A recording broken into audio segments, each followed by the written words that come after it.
17장에서 여호사밧은 하나님 보시기에 선한 왕이었다라는 모습을 집중하고 있습니다. 그랬던 여호사밧이 18장에서는 북왕국 아합 왕과 연결되어서 아주 어리석은 모습을 보이고 있죠. 이 두 장을 통해서 여호사밧의 모습을 통해서 우리에게 준 메시지를 한번 들어보도록 하겠습니다. 17장에서 가장 눈에 들어오는 내용은 7절 9절인데요. 다만 그의 아버지가 섬긴 하나님을 찾으며 그 하나님의 계명을 따라 살고 이스라엘 사람 행위를 따르지 않았으므로 주님께서는 여호사밧이 다스린 나라를 굳건하게 해주셨다. 역대하의 기록은 어쨌든 의도적으로 표현을 하고 있는데, 첫 번째로 지난주 우리가 살핀 것처럼 찾다라는 동사를 계속 사용하고 있죠. 하나님을 찾는다. 여호사밧은 하나님을 찾았어요. 누구처럼? 아버지 아사왕처럼 계속해서 하나님을 찾았어요. 전심으로 살았다, 그렇게 볼 수 있겠죠. 그리고 두 번째 나와 있는 내용은 하나님의 계명을 따랐다. 좀 다른 표현인데 하나님을 찾았다라만 나온 게 아니라 계명을 따라 살았다라는 말이 이제 좀 새롭게 나오는 표현이고요. 특별히 여호사밧에서 더 생각해 봐야 될 표현은 7절부터 9절을 보시면, 7절 볼까요? 그는 왕이 된 지 3년째 되는 해에 이렇게 표현합니다. 이게 무슨 말이냐면 2년 동안은 아사왕과 섭정을 하고 있었어요. 아버지가 아직 돌아가시기 전인 거죠. 그래서 그가 2년 동안에는 그렇게 지내다가 드디어 3년째 되는 해, 아버지 죽고 자신이 진짜 왕이 되는 해에 무슨 일을 시작했냐면 그 이름들이 나옵니다. 지도자들인 베나일, 오바댜, 스가랴, 느다넬, 미가야. 이 이름들이 우리가 읽을 때는 이렇게 주목할 만한 이름이 아닌 것 같지만 성경은 기록을 한 거예요. 어떤 사람들입니까? 유다 여러 성읍에 보내어서 백성을 가르치게 했다. 성경 교사를 파송한 거예요. 각 지역으로. 그 이름들이 기록되어 있는 거죠. 또 그들과 함께 레위 사람들 이름도 나오죠. 스마야, 느다냐, 스바디아, 아사엘, 스미라못, 여호나단, 아도니야, 도비야, 도바도니야.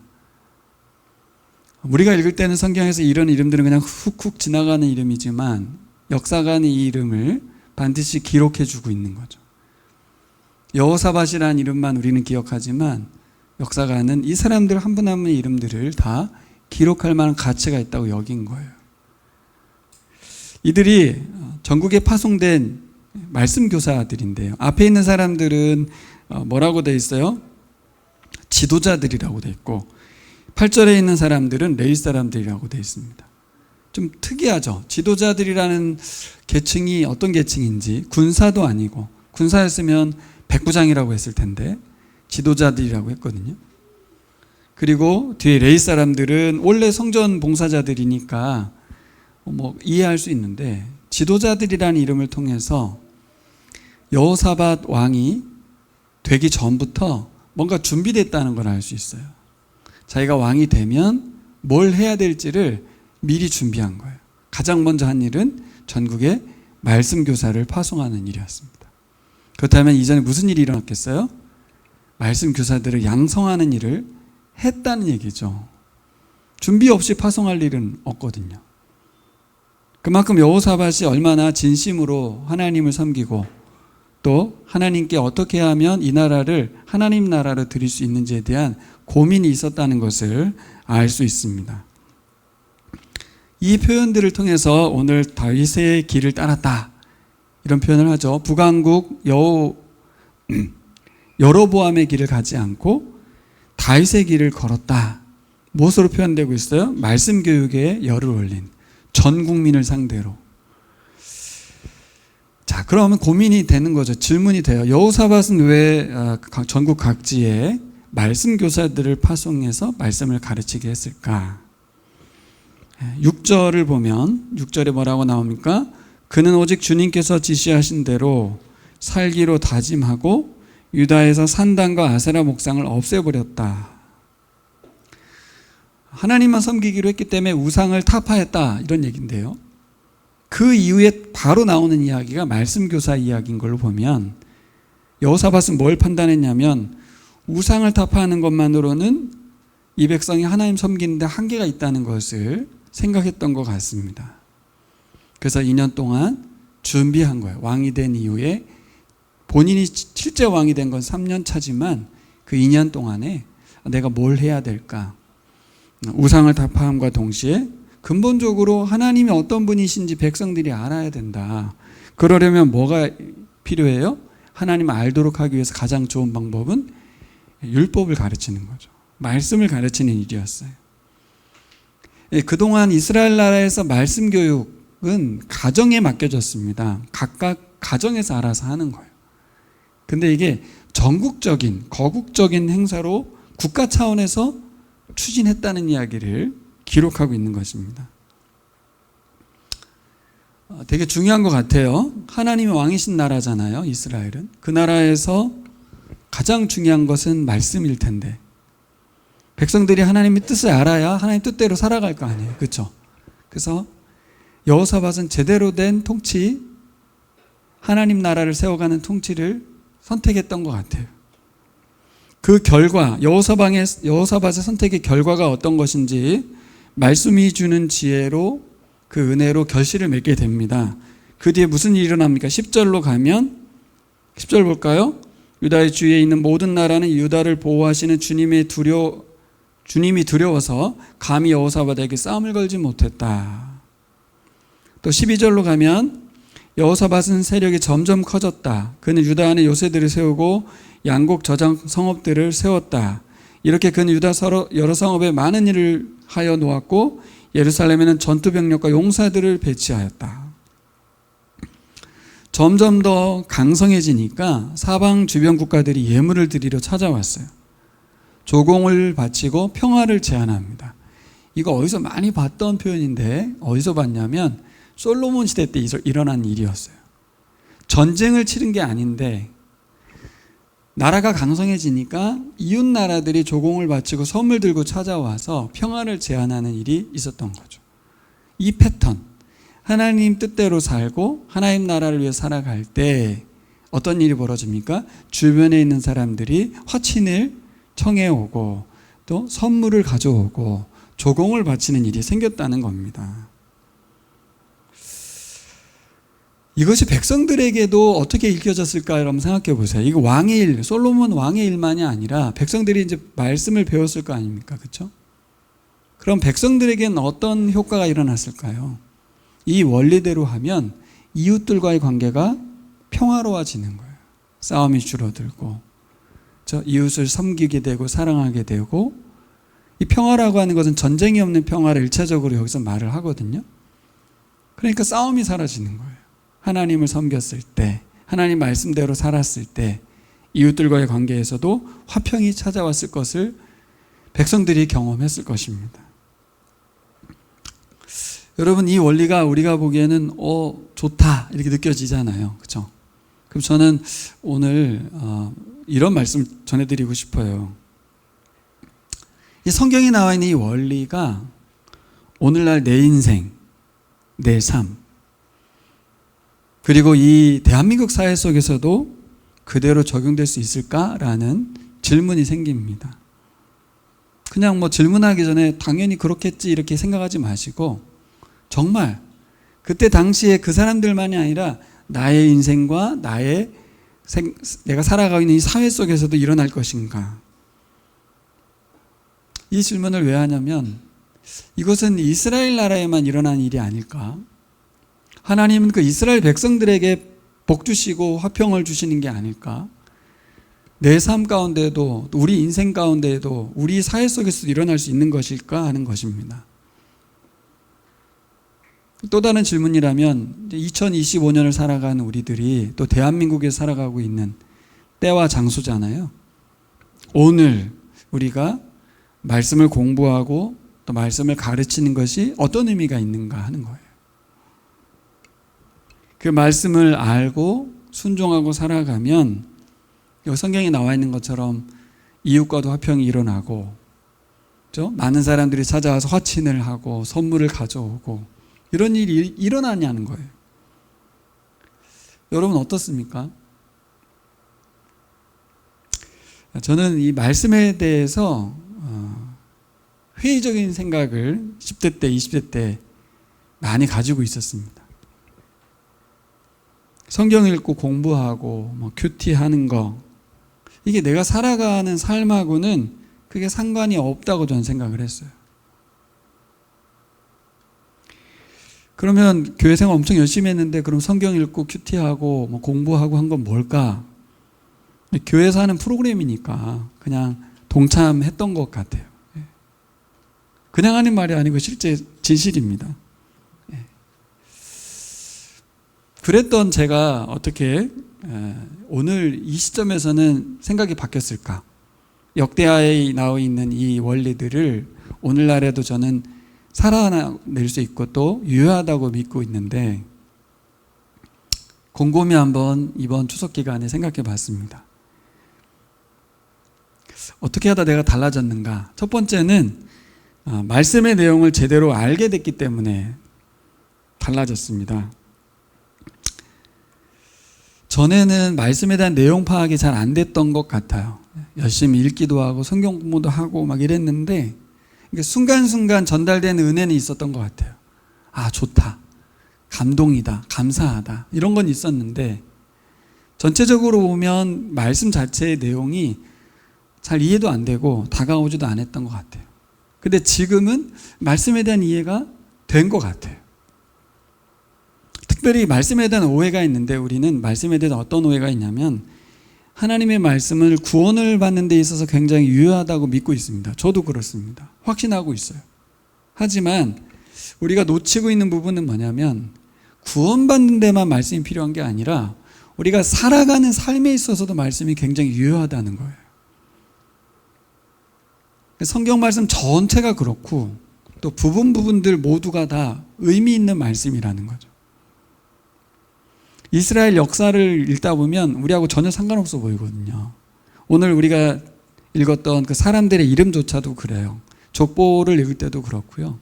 전쟁 이야기를 읽을 때도 그렇고요. 뭐 출애굽이든 뭐든 다 읽을 때 남 이야기로 읽혀지거든요. 근데 어느 순간부터 이 이야기들의 모든 말씀들이 나에게도 유효하고 이 시대에도 유효하다는 생각을 하게 되는 겁니다. 그래서 정리해보면 말씀은 사람들이 살아가는 데 필요한 정보와 유익을 제공하는 그런 정도가 아니다. 말씀이 뭔가? 말씀은 하나님께서 계획하시고 이루어가시는 하나님 나라에 대한 이야기예요. 근데 제가 접근을 잘못했던 건 뭐냐면 이 말씀이 내게 유익한가? 필요한가? 이런 관점에서 말씀을 보니까 잘 안 다가오는 거예요. 남의 나라 이야기고 남의 나라 역사 이야기고 이름과 지명이 헷갈리잖아요. 지명하고 이름하고 똑같을 때도 많고 뭐 이름 왜 이렇게 똑같은 이름이 많이 나와요. 이 사람이 저 사람인지도 모르겠고 헷갈리잖아요. 근데 하나님께서 하나님 나라를 세워가시기 위해서 하나님께서 말씀하시는 거라는 것들을 큰 틀에서 알게 되고 살펴보고 나서 보니까 접근이 틀렸기 때문에 내가 뭐가 필요한지 내게 유익이 되는지 이런 관점에서만 보니까 유익하지 않죠. 하나님이 어떤 분이신지 어떤 계획을 가지고 말씀하시는지를 알게 되니까 그런 눈을 뜨고 나니까 말씀 하나하나가 세상의 이론이라든가 또 세상의 철학이라든가 이런 것에서 찾아볼 수 없는 놀라운 원리들이 삶에 필요한 너무나 필요한 것들이 가득하다는 것을 알게 됐습니다.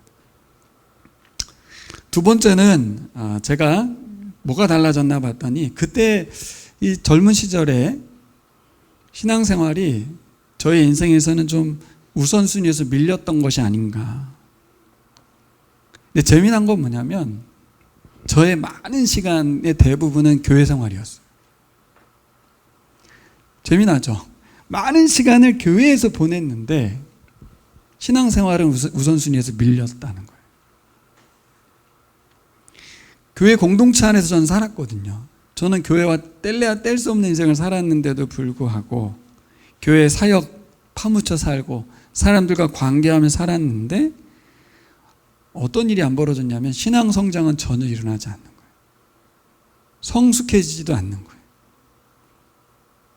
뭐가 문제였는가 지금 와서 돌이켜보면 말씀을 읽고 말씀을 이해하고 살아가는 삶이 없었던 거예요. 다른 말로 하면 하나님과의 관계를 맺는 시간이 없었어요. 교회 활동에 모두 참여하고 열심을 냈습니다. 그러다 보니까 사람들이 저를 볼 때는 신앙적으로 살아간다고 판단했을 것 같아요. 그리고 저 스스로도 제 자신을 볼 때 그런 줄 알고 살았던 것 같아요. 여러분, 자기가 자기 스스로를 깨우치면서 살아가는 삶이 얼마나 어렵습니까? 어렵죠. 그럴 수 있잖아요. 그렇죠? 여러분, 여기 나와 있는 이스라엘이 딱 똑같은 거예요. 이스라엘이 딱 그랬습니다. 하나님이 왕이신 나라고 말씀이 핵심인 나라고, 그 나라 백성을 살면서 그들은 어떻게 살았을까요? 조석으로 성전 가서 제사를 드렸고요. 안식일마다 제사 열을 올렸고요. 절기가 되면, 절기는 일주일 동안 보내잖아요. 무교절, 유교절 다 해서 안식일, 절기, 축제를 벌이면서 살았습니다. 근데 정작 그들이 모른 건 뭐냐면 자신들이 섬기는 그 하나님을 잘 몰랐어요. 그러면 하나님을 왜 몰랐겠습니까? 하나님의 말씀들을 몰랐어요.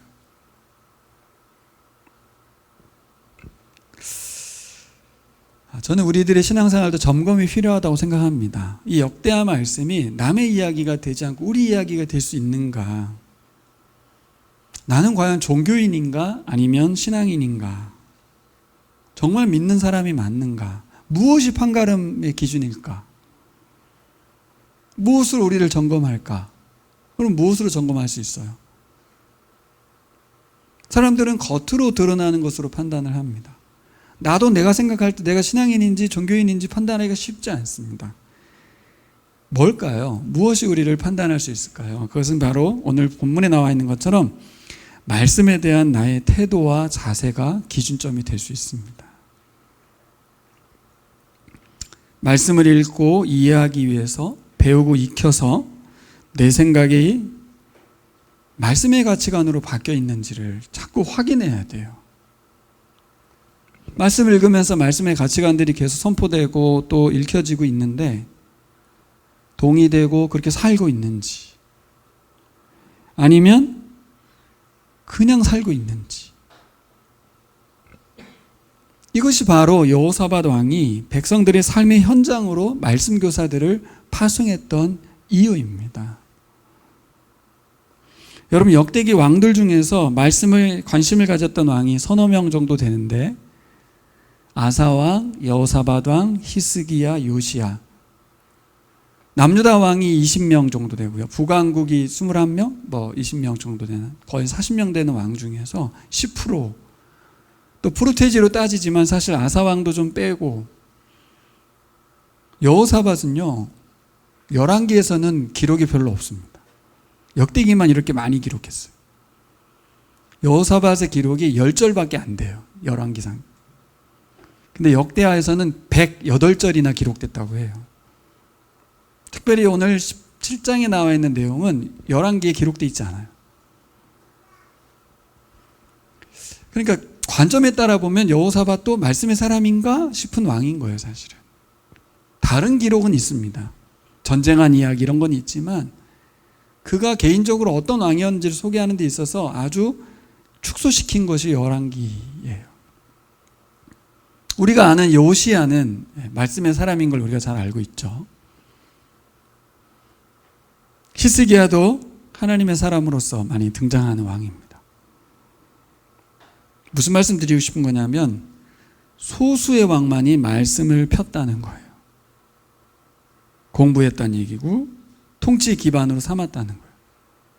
이게 왜 문제가 되냐면 왕을 세울 때는 이스라엘의 왕은 그 왕 옆에 율법책을 등사해 놓고 그것을 읽으면서 그것에 의해서 통치하라고 하나님이 말씀하셨거든요. 무조건적이었어요, 이거는. 그런데 정말 소수, 몇 명만이 하나님의 사람으로 살아가기를. 저는 오늘 우리 교우들에게 한번 제안해 보고 싶습니다. 어떤 사람으로 살고 싶은가에서 저는 여러분들이 소수로 살아갔으면 좋겠어요. 다수가 되려 하거든요. 많은 사람들과 함께 하려고 해요. 하지만 이스라엘 성경 역사든 인류사를 돌아보아도 진짜 소수만 하나님의 사람이었습니다. 지금 이제 묵상하고 있는 여호야다도, 제사장 여호야다도 딱 한 명 있잖아요. 그죠? 그 한 명에 의해서 나라가 바뀌거든요. 근데 그가 나라를 바꾸려고 목숨을 걸은 건 분명히 맞지만 집중했던 건 말씀대로였습니다. 말씀대로. 이 원리가 여러분들에게 어떻게 들릴지 모르겠어요. 공교롭게도 오늘 청년들이 거의 못 왔는데 청년 시절엔 진짜 잘 안 들어오는 것 같아요. 저도 그랬으니까요. 성경이 우리 삶에 어떠한 영향력과 상관이 있는지 잘 모르는 시기가 이제 청년 시기인 것 같아요. 알게 되고 난 50대가 넘어가면 사회적 영향력은 많이 줄어들어 있어요. 여러분, 말씀이 중요하다, 영향력이 있다, 말씀이 놀라운 변화를 일으킨다, 이런 거 우리가 잘 알잖아요. 그렇죠? 모르지 않습니다. 근데 제가 질문해 본 건 뭐냐면 이거를 모든 왕들이 다 알고 있지 않았을까? 여호사밧만 알았겠어요? 하나님의 말씀이 얼마나 영향력 있고 놀랍고 큰 변화를 일으키는지 몰랐겠냐고요. 그래서 제가 질문한 건 그거예요. 그래, 알아. 우리도 알아. 근데 우리도 여호사밧처럼 전국에 성경 교사를 세우고 파송할 수 있을까? 이 성경에 기록되어 있으니까 그냥 읽었지만 한번 생각해 보니까 이게 쉬운 일이 아니라 성경에 딱 한 명 왕만 나오는 이야기예요. 아무도 그렇게 하지 않았어요. 읽어보세요. 율법 기사를 세워가지고 전국에 파송했다는 이야기는 기록이 없어요. 다른 말로 표현하면 오늘부터 내 삶을 여호사밧처럼 시행할 수 있을까 하는 질문입니다. 여러분들이 왕이라고 생각하시고 안다고 해서 또 확신한다고 해서 시행하기 어려운 것이 바로 말씀에 대한 헌신인 것 같아요. 다른 건 다 할 수 있어. 결단해가지고 내가 학원을 끊고 3개월 다닐 수 있거든요. 수능 공부를 해서 1년을 다 바칠 수도 있어요. 사람들 그렇게 하더라고요, 다. 근데 말씀에 대한 부분은 헌신이 잘 안 돼요. 저는 우리 교우들은 복음을 전하는 데 있어서는 훈련되고 준비되어 있는 것 같습니다. 그렇다면 이제 우리는 이 말씀을 읽고 그 의미를 해석해주고 같이 살아가도록 권하는 성경 교사의 삶을 제안하고 싶어요. 그냥 성경을 잘 아는 사람이 아니라 성경 교사가 되는 거예요. 우린 교사 그러면 다음 세대 어린이들 가르치는 정도만 생각하지만 성인에게, 어른들에게 하나님의 말씀을 공부시켜 줄 만한 교사의 삶을 꿈꿔보시면 좋겠어요. 정말 필요하지 않습니까?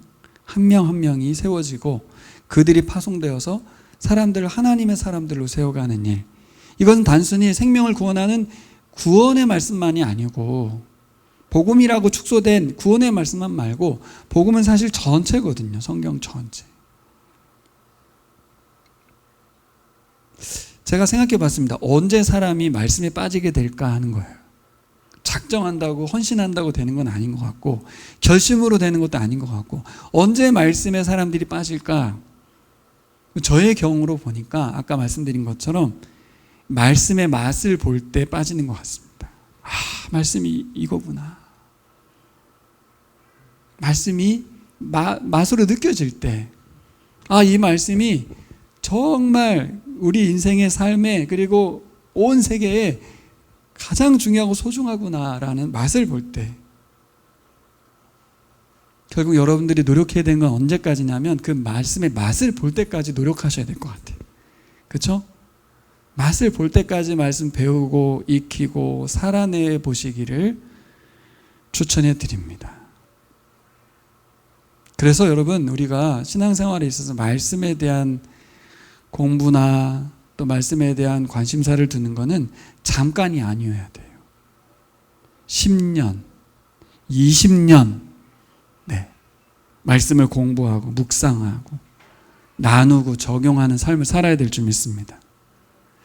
근데 제가 생각해 보니까 우리 수환 형제가 지금부터 10년 따져보니까 30대 중반, 20년 따지면 40대 중반.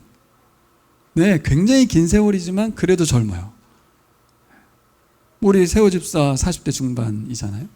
이 나이 될 때까지 20년간 말씀을 공부하면 어떨까? 네. 요즘 로마서를 공부하고 계시더라고요. 우리 수환 집사님이 어제 글 올린 걸 보니까. 네. 그래요. 말씀을 아는 것, 그리고 그것을 아는 걸 넘어서 말씀의 그 진수를 발견하는 것. 그때 사람은 이 말씀이 내 인생에 있어서 가장 헌신의 대상이구나라는 걸 알게 될 것 같습니다. 그래서 우리 교우들에게 손쉽고 좋은 방법을 몇 가지 제안해 보려고 합니다. 저는 다른 제안은 말고 10년, 20년간 우리가 어떻게 말씀을 읽어갈까 할 때 통독의 방법은 가장 쉬운 방법이지만 가장 지루해서 쉽게 포기하는 방법이라면 여러분들이 꼭 했으면 하는 방법인데, 첫 번째는 이 매일 성경 본문을 접할 때마다 본문을 많이 읽는 겁니다. 많이 읽는 거예요. 그래서 역대하를 이번에 읽게 되잖아요. 그럼 일주일치를 열심히 읽는 거예요.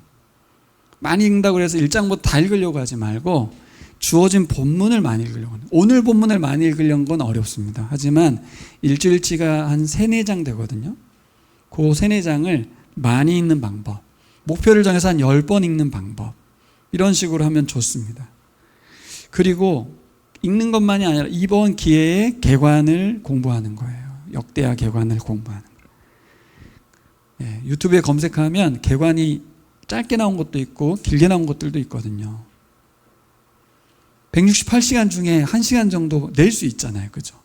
예. 사실 개관은 맨날 공부하는 것도 아니고 역대하 시작할 때만 보는 거니까. 제가 보기에는 성도들이 개관 공부를 짧게 하든 길게 하든 한번 하고 10번 정도 주중 본문을 읽고 그렇게 하면서 목장에서 말씀에 대한 적용에 대한 삶을 나누는 것, 이것이 저는 10년이 되고 20년이 되면 분명히 다르다고 생각합니다. 근데 주일날 제가 이제 큐티 본문을 주중에 하나를 설교를 하잖아요. 거기에는 메시지들을 제가 전하는데 거기 메시지 한두 가지들만 정리를 해도 역대하의 메시지는 이런 부분들이 핵심적으로 담겨 있구나. 그래서 읽는 관점이 제공되잖아요. 그렇죠? 제 설교가 왜 중요하냐면 시대적인 관점을 주기 때문에 개관하고는 다릅니다. 개관은 그냥 자체를 이해시키지만 설교는 이 시대에 맞게 오늘날 어떻게 보고 적용할 건가를 말하기 때문에 그 관점들을 가지고 성경을 읽어가는 거예요. 자, 이렇게 6년의 시간을 보내면요 66권을 다 공부하는 거예요. 이게요 어느 날 성경 공부 2박 3일 세미나 가서 열심히 듣는 것보다 훨씬 빨리 성경을 공부할 수 있는 방법이에요. 느린 것 같지만 이렇게 쌓이면 6년 주기로 멸성경이 돌기 때문에 이제 12년 되면 2번 하는 거고요. 그렇죠? 18년 되면 3번을 3독을 하는 거예요. 3독을. 18년, 20년이 지나도 성경을 3독하기는 어렵습니다. 웬만한 사람은 어려워요. 그리고 그냥 3독하는 게 별 의미는 또 없을 수가 있어요. 제가 보기에 이렇게 천천히 묵상하는 시간 여러분들이 헌신했으면 좋겠어요. 두 번째는 큐티 본문을 목소리 내어서 읽으면 건데요. 녹음을 해보는 겁니다. 녹음. 그래서 우리 수아하고 수빈이에게 녹음을 제안했어요. 그래서 녹음을 시작했어요. 녹음을 하는 거예요. 왜냐하면 그냥 읽으면 그냥 혼자만 읽고 있는데 녹음을 하면 뭔가 내가 하는 느낌이 좀 들거든요. 근데 그냥 녹음하지 말고 성경책 펴놓고 녹음하는 것보다 저는 묵상 읽기는 천천히 읽어야 된다고 생각해요. 좀 속도를 천천히. 그러려면 또박또박 읽어가려면 어떻게 하면 좋겠냐면 저는 성경을 모니터 화면을 좀 크게 해가지고 성경 글자를 좀 키워서 단어와 문장을 천천히 읽었으면 좋겠어요. 또박또박. 그렇게 읽게 되면 안 보이던 성경이 많이 보입니다. 집중력도 남다르게 되고요. 근데 이제 성경책을 펴놓고 읽는 것도 좋기는 한데 그냥 훅훅 읽어가게 되거든요. 제가 읽기 방법하는 건 뭐냐면 천천히 꼼꼼히 읽으라는 방법을 말씀드리는 거예요. 그리고 일본에도 있지만 개역 개정판으로도 읽고 세번역으로도 읽고 쉬운 성경으로도 읽어보고 공동 번역으로도 읽어보고 검색하면 다 나오거든요. 번역본을 창을 두 개 띄우는 방법이 있어요. 두 개를 번갈아 가면서 읽어보는 방법으로 성경을 읽어보는 거예요. 그리고 세 번째는 성경 말씀을 옮겨 적어보는 방법입니다. 뭐 요즘은 타이핑 치기도 하지만 전 타이핑은 제안하고 싶지 않습니다. 타이핑은 그냥 아무 생각 없이 막. 근데 펜으로 적는 것은 좀 다릅니다. 다른데 어떻게 적었으면 좋겠냐면 그냥 막 옮겨 적는 게 아니라 동사 하나에 따라 문장을 끊어가면서 적는 거예요. 줄바꿈을 해가면서 계속. 그럼 여러분 성경에 동사들이 끊어지면서 문장들이 하나하나씩 끊어지면서 새로운 문장들이 보입니다. 그러면 천천히 읽기도 돼요. 자꾸 끊어가야 되기 때문에. 근데 성경을 읽는 것에 목적을 두면 쭉쭉쭉 읽고 끝나거든요. 저는 이것이 큐티라고 생각해요. 여기서 무슨 해석을 하고 적용을 하는 것은 성경 읽기만 잘 되면 적용과 해석은 본문에 의해서 자연스럽게 일어난다고 좀 봐요. 읽기가 하나도 안 되는 상황에서 계속해서 메시지를 찾아내려고 하니까 오늘 여호사밧이 또 아합이 자기가 듣고 싶은 말만 해달라고 요구하잖아요. 똑같아요. 왜 이렇게 어려워? 왜 어렵습니까? 내가 감동되는 말씀이 안 읽혀져서 그런 거잖아요. 그 뭔가 내가 원하는 말씀을 찾는다는 얘기거든요, 지금. 성경에 말하고자 하는 말을 들으려 하는 게 아니라 내가 원하는 게 없어. 왜 이렇게 지루해? 왜 이렇게 힘들어? 왜 그래요? 읽기법이 틀렸기 때문에 그런 거죠. 천천히 읽어야 되고 본문이 말하고자 하는 바를 읽어내야 되는데 저는 국어 공부 잘하지 않아도 이 방법은 다 할 수 있는 방법이라고 생각합니다. 그리고 마지막으로 할 수 있는 방법은 제가 보기엔 영어 성경으로 읽어보는 겁니다. 영어 성경은 해석을 해야 되기 때문에 반복해서 읽게 돼요. 그리고 한글 성경과 표현이 다르기 때문에 영어의 표현들을 보면서 이게 이 표현이구나 이러면서 이해도가 높아집니다. 젊은이들은 영어 성경 읽는 것이 저는 가능할 것 같아요. 여러분들이 할 수 없는 방법이 아니죠. 다 할 수 있습니다. 중요한 건 뭡니까? 이 큐티 본문을 읽어가는 정도의 성경 읽기도 우리가 미루게 된다는 거예요. 미루는 게 아니라 안 하게 되는 거죠. 그리고 주일날 와서 설교만 듣게 되는 거예요. 이거는 저는 여호사밧 시대든 역대하 시대든 이스라엘하고 똑같다고 생각합니다.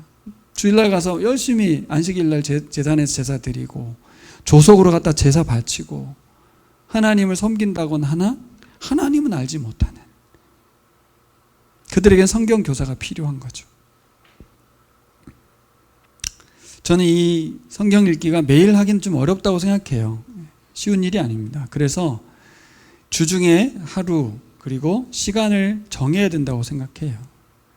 장소도 정해야죠. 사람들 너무 많이 만나는 삶이기 때문에 학생들은 주로 도서관을 가야 될 것 같고 카페를 가든지 그렇죠? 가정생활하는 우리들은 새벽 시간이든 저녁 시간이든 요일을 정해서 해야 된다고 생각해요. 오늘 무슨 큐티 세미나, 성경 읽기 세미나 같은 설교가 되는데 언제 우리가 이걸 다시 점검할까 싶은 거예요. 오늘 여호사밧이 성경 교사를 파송했다고 했는데 저는 그게 너무 멋졌어요.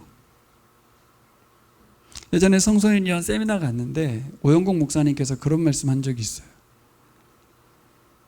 대한민국에 장년 성경 교사가 없는 교회가 너무 많다. 그 얘기 듣고 그렇구나. 여러분 한번 머리 한번 떠올려 보세요. 교육자들 빼고 평신도 중에서 성경을 가르칠 수 있을 만한 사람이 누가 있나? 한국교회의 교육이 너무 다음 세대 위주로 돼 있는 거예요. 그리고 성인이 되면 성경을 배우는 것에 대해서 아까 제가 말한 대로 유익을 위해서만 자꾸 배우려고 해요. 그리고 내가 크리스찬인데 이 정도는 알아야 되지 않을까? 체면 때문에 또 배우려고 해요. 그게 아니더라고요. 성경이 가지고 있는 이 가치와 의미를 왜 교육자들만 알고 있어야 되겠습니까? 종교교육의 가장 큰 핵심은 성경이 평신도들의 손에 넘어간 거잖아요. 저는 이제 가정교육으로만 넘어간 우리 성경교육이 교회에서 성경교사들이 양성되고 그들이 끊임없이 구원받는 데 필요한 말씀만이 아니라 우리의 모든 삶의 영역에서 하나님 나라를 살아갈 수 있도록 그들의 가치관을 바꾸고 그들의 삶의 방법을 바꾸고 삶의 방식을 바꾸게 하는 그런 말씀이 가르쳐지고 전달돼야 될 줄 믿습니다. 전 우리 교인이 소수인데요. 아까도 말씀드렸지만 소수가 그렇게 했습니다. 다수가 있는 교회에서 일어나기 어려운 일입니다. 진짜 소수만이 이런 일들을 했는데 여러분 각자에게 하나님이 부르심에 따라 헌신했으면 좋겠어요. 전 여러분이 오늘 성경에 기록한 여호사밧이 이름을 불러가면서 세웠던 그 사람들 한 사람 한 사람이 되시기를 예수님의 이름으로 축복합니다. 전 오늘 말씀을 준비하면서 전에도 말씀드렸지만 누가 생각났냐면 지금 태국에서 선교하고 계신 김정식 최종성 교사님이 생각났어요. 이분들은 신학을 한 분들이 아니잖아요. 그렇죠? 이분들이 청년 시절에 하나님께 헌신하고자 하는 마음을 가졌고 결혼할 때부터 생각을 했죠. 가정을 이뤘고 자녀를 낳았고 회사를 다니고 주부가 되고 그랬지만 그 청년 때 가졌던 소망을 품으면서 그 아이 낳고 가정생활하고 직장생활하는 상황 속에서 무슨 일을 계속했어요? 성경을 배우고 성교훈련을 받고 언제가 될지 모르는 그때를 위해서 계속해서 살았어요. 20대 중반에 생각했던 것이 40대 중반에 이루어졌거든요. 20년 뒤에. 근데 그가 준비되지 않았다면 그렇게 생각만 하고 과정 속에서 성경을 공부하고 훈련되지 않았다면 일어나지 않을 일이거든요. 그리고 누가 뭐라고 하지 않습니다. 둘이 결혼하면서 꿈꿀 수 있죠. 아무도 뭐라고 하지 않습니다. 저는 이 두 분이 하나님의 때 선교지에서 자신들의 재능과 은사를 통해서 섬기고 그것만 하는 게 아니라 그동안 자신들이 살아온 세월 속에서의 말씀을 이해하고 알고 공부했던 것들 그런 것들을 통해서 현장에서 하나님의 말씀을 전하고 살아가는 삶을 살고 있는 줄 믿습니다. 가끔 제 설교를 선교지에서 들으신다고 해요. 전에도 제가 이 얘기를 들었는데 너무 부끄러웠다고 말씀하시던데 저는 좋은 모델이라고 생각해요. 너무 중요하다. 우리가 꿈꾸고 있는 어떤 사람이 되고자 하는 그 꿈이 도대체 무엇인가 하는 것이죠. 하나님의 때가 될 때 내가 그 역사의 어느 날 성경 교사로서 성경을 가르치고 있는 단순히 복음만 전하고 있는 그 정도에 넘어서 그의 모든 삶의 영역을 하나님의 말씀으로 제시하고 이끌 수 있는 전 그게 예수님을 따르는 삶이라고 믿습니다. 제가 우리 교인들 앞이라 다른 분 예를 들어서 그렇고 전 우리 교우들의 삶도 주님이 충분히 기뻐하시라고 믿습니다. 이번 명절 기간에도 이주민들 섬기고 또 평소에도 이렇게 복음을 전할 수 있으면 최선을 다하고 또 사랑의 섬김하는 우리 교우들에게 좀 감사도 하고 자랑스럽거든요.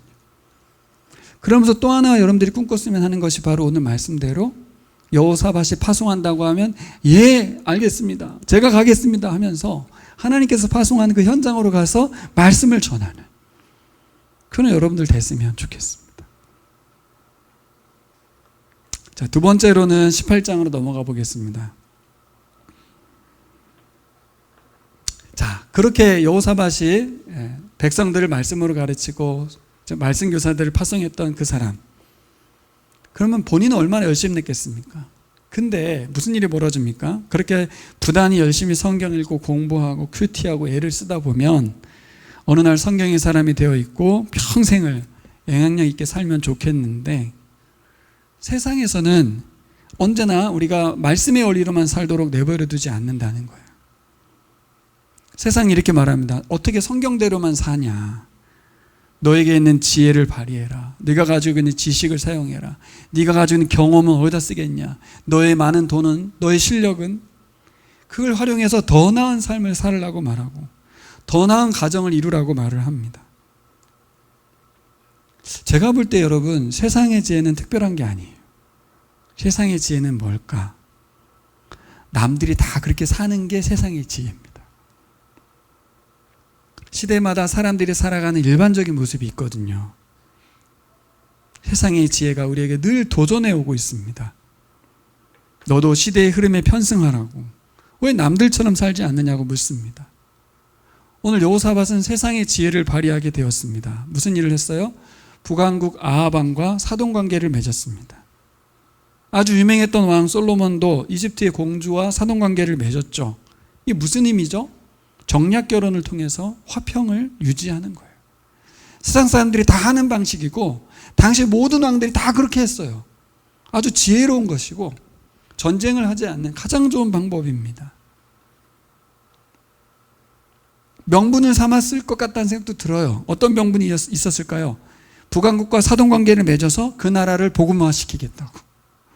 네, 그랬을 수 있잖아요. 여호사밧은 자부심이 있었던 거죠. 우리나라를 하나님의 말씀의 나라로 세웠으니 내가 북왕국과 결혼해서 사돈관계 맺어서 북왕국을 하나님의 나라로 만들겠다.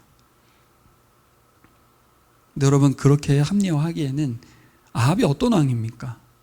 시돈의 여인 이세벨과 결혼을 했잖아요. 그렇죠?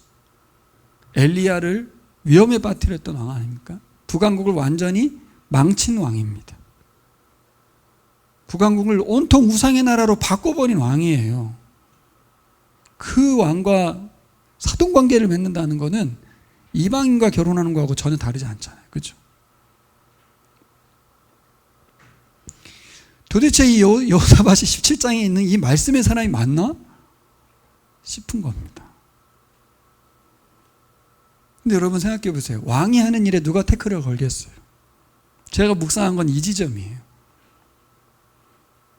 왕이 그렇게 한다는데 누가 태클을 걸어요?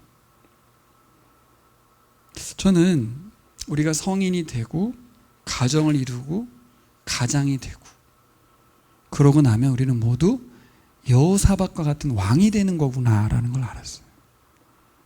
누구도 나한테 아무 말 못합니다. 내가 그렇게 하겠다는데, 내가 이렇게 성경을 많이 알고 있고 성경 공부를 많이 해서 하나님의 사람인데, 내가 여기서 세상의 지혜를 발휘하겠다는데 누가 나한테 뭐라고 하겠습니까? 이게 우리에게 가장 위험한 일인 것 같아요. 그 누구도 나의 신앙에 대해서, 나의 선택에 대해서 왈가불가 못하는 상태. 그럼 우리가 이렇게 사장이 되면 어떨까요?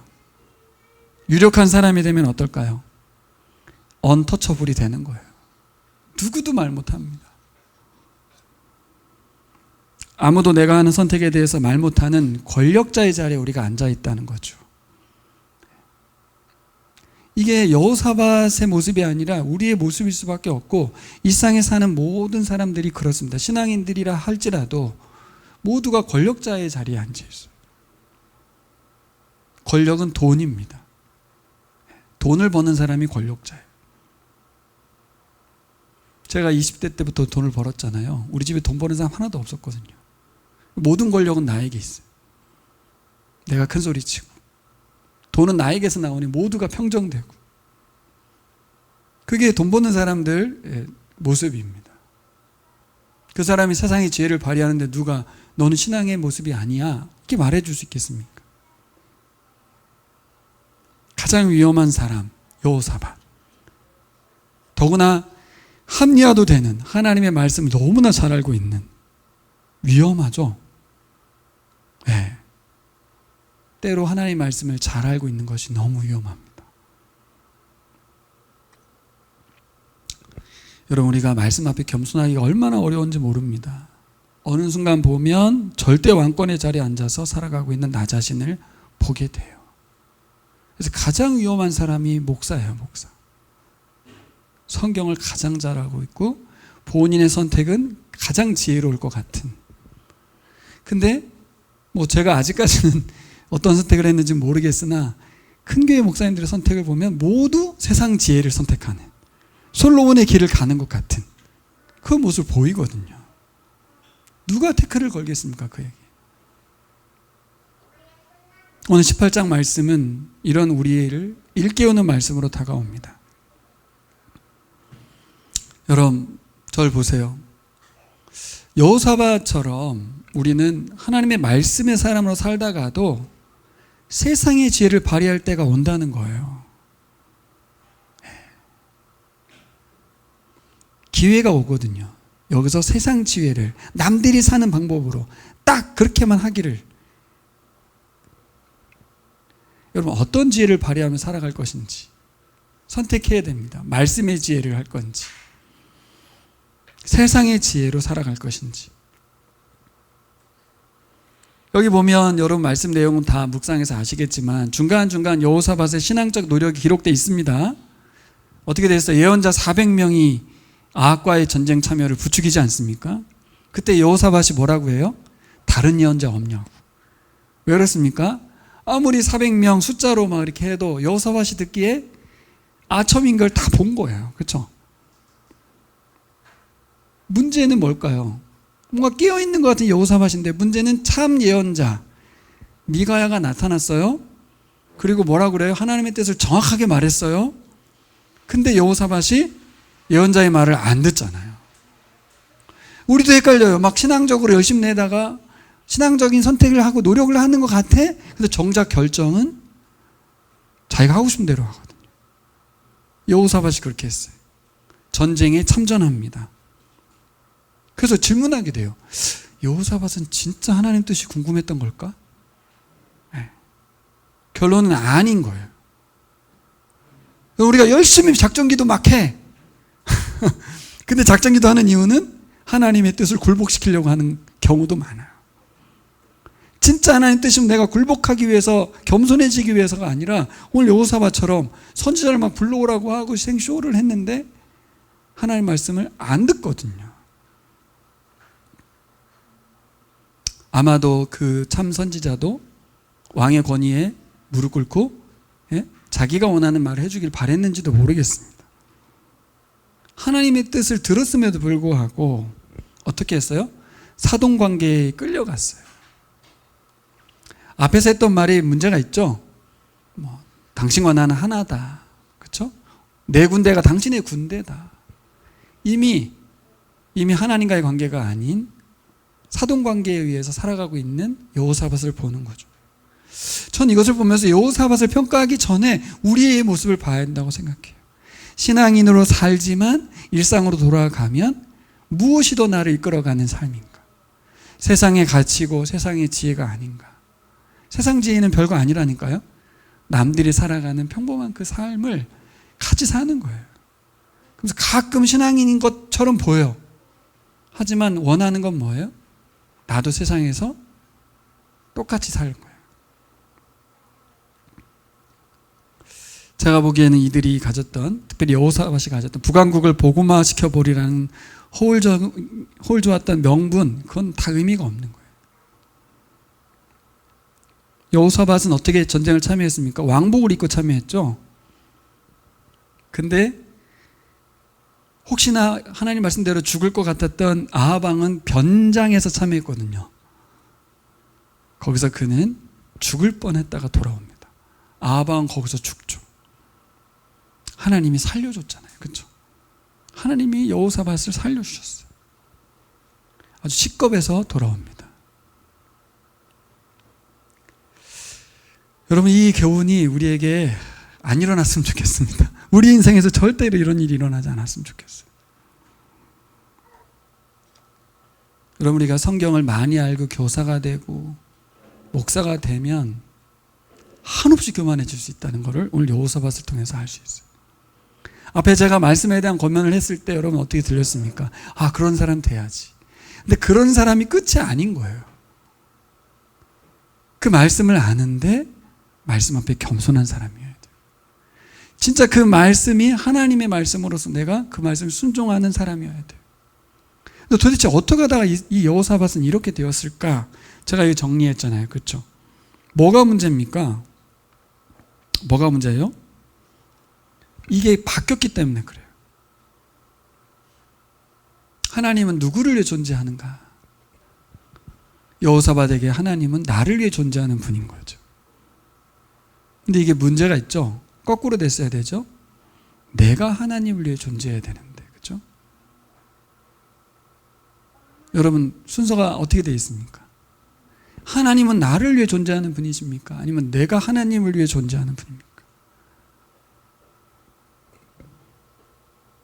여러분 세상 지혜로는 하나님 말씀의 지혜를 넘어설 수 없습니다. 우리가 다 알죠. 하나님의 지혜가 얼마나 중요한지 알죠. 결국 남유다는 아합왕과의 사돈관계로 인해서 자식 세대에 가서 큰 아픔을 겪지 않습니까? 며느리 아달랴가 남유다를 완전히 망가뜨리는데 혈안이 되어서, 그죠? 다윗의 후손의 왕의 씨를 다 말려버리겠다고 다 죽여버리거든요. 그죠? 아들 아하시아가 죽자 다윗 왕조의 씨를 말려버리겠다고 선언하고 다 죽입니다. 그때 여호야다가 요아스를 성전에서 숨겨서 살려내는 일이 있었다고 하지 않습니까? 누구 잘못이에요? 여호사밧, 말씀의 사람. 말씀을 막 교사를 세워서 파송하고 하나님 나라를 세우겠다고 열이 찼던 그 신앙인이 벌인 짓이 바로 자신의 나라를 완전히 망가뜨리는 일이었어요. 여러분 겉보기의 신앙인이 의미 없습니다. 진짜 아무 의미 없어요. 누구도 장담할 수 없어요. 역대하를 읽을 때마다 느끼는 거죠. 저도 장담할 수 없어요. 다시 말씀 앞에 겸손히 엎드려야 될 줄 믿습니다. 말씀을 정리해 보겠습니다.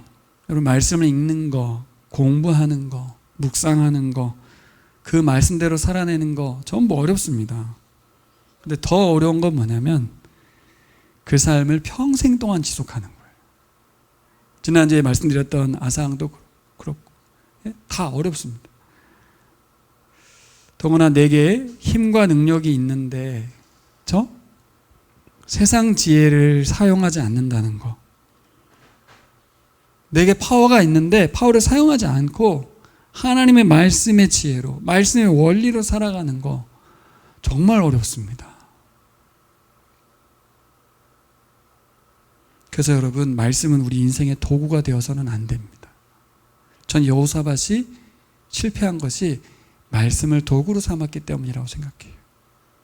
통치의 도구, 통치의 목적이 아니었어요.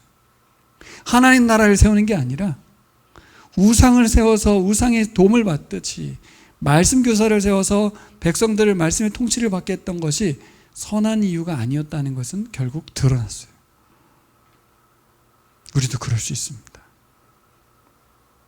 많은 대형교회 목사님들이 교회가 자신의 성장과 명예의 도구고 노예의 도구라는 것을 우리가 보잖아요. 그렇죠? 어떻게 저렇게 바뀌었지? 시작부터 틀린 거죠. 하나님 말씀을 도구로 삼는 목회. 예? 그런 신앙인. 누구나 빠질 수 있는 유혹입니다. 여러분 하나님 말씀이 우리의 주인이 되어야 될 줄 믿습니다.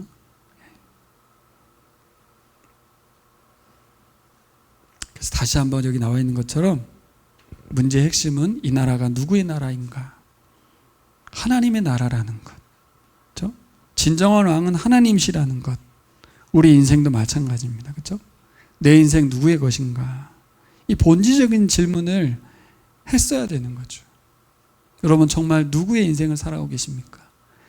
내 생명의 근원 되시고 아버지 되시는 하나님께서 날 이 땅에 보내신 목적이 있으시고 그렇게 세워가신다는 것을 기억했으면 좋겠어요. 결국 남유다도 망했던 이유는 이 정체성을 잃어버렸기 때문이잖아요. 그렇죠? 네. 그들의 정체성은 세상 나라하고 똑같았어요. 남유다의 증흥, 다시 번창하는 것. 주변 나라들과의 평화와 공존, 이 세상에서 살아가는 것만 관심이 있었어요. 왕들이 다 그 생각만 하는 거예요. 하나님의 나라를 세우는 거에 관심이 없었어요. 출애굽기 19장 5절 6절에 있는 이 나라를 시내산에서 부르신 이유를 말했잖아요. 그렇죠? 거룩한 나라. 그렇죠? 이스라엘의 존재 목적 뭐예요? 거룩한 나라. 하나님의 성품을 드러내는 거룩한 나라. 또 이웃 나라들과 하나님 사이에서 제사장 나라 역할을 하는 것. 그렇죠? 이웃 나라들을 하나님 나라화 하는 것. 그래서 하나님 소유된 백성, 보물로서의 가치를 드러내는 것. 하나님의 자녀가 되는 게 가장 가치 있는 삶이라는 것을 드러내는 나라, 이 이스라엘 나라였거든요. 근데 누구도 안 부러운 나라, 버려지어도 되는 백성, 포로로 잡혀가는 백성 돼버린 게 이스라엘이거든요. 역대하를 읽었을 포로서 귀환해서 성전을 재건하는 이 백성이 깨달아야 될 게 뭐겠어요? 정체성을 회복하고 하나님의 목적에 집중하면서 살아가야 되지 않겠습니까? 우리의 성경 읽기, 우리의 신앙생활의 이유와 목적을 새롭게 하시는 오늘 주일 아침이 되시기를 축복합니다.